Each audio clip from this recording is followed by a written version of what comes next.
Bonjour et bienvenue. Cette exposition vous invite à découvrir la mission Dakar-Djibouti.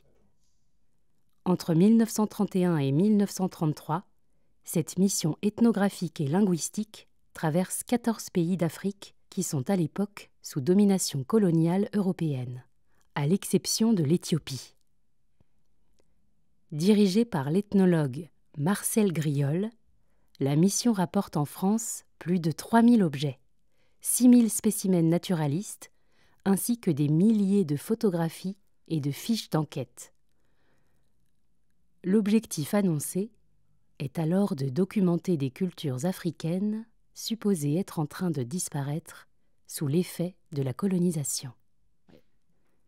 Cependant, malgré ses ambitions scientifiques, la mission Dakar-Djibouti soulève des questions éthiques, en particulier concernant les conditions d'acquisition des objets et les relations de pouvoir entre colonisés et colonisateurs.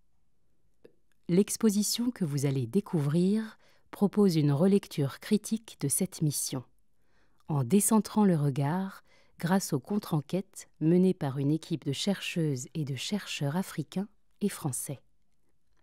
Ces investigations ont permis de revenir sur certains lieux traversés par la mission et de recueillir des témoignages offrant un autre point de vue. L'exposition s'ouvre avec un ensemble d'archives qui illustrent le projet de la mission Dakar-Djibouti et le contexte scientifique, mais aussi colonial, dans lequel elle s'est formée. La première section retrace le parcours de la mission à travers une sélection d'objets emblématiques. Elle met aussi en lumière les méthodes de classification des objets et des sujets d'enquêtes inédits qui ont contribué à la naissance de nouvelles disciplines scientifiques comme l'ethnomusicologie. La seconde partie de l'exposition s'intéresse à la manière dont les objets rapportés par la mission ont été acquis. Dons, achats, échanges, mais aussi vol, saisie, voire destruction. Pour la moitié des objets, les modalités d'acquisition restent cependant inconnues.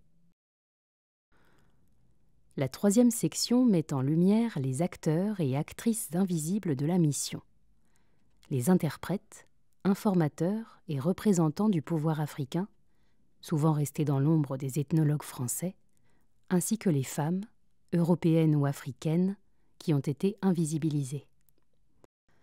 L'exposition se conclut par une réflexion sur la perception contemporaine des objets rapportés par la mission. Elle explore la manière dont ces objets ont évolué au fil du temps, tout en questionnant la préservation des savoirs traditionnels dans le monde actuel. Bonne visite!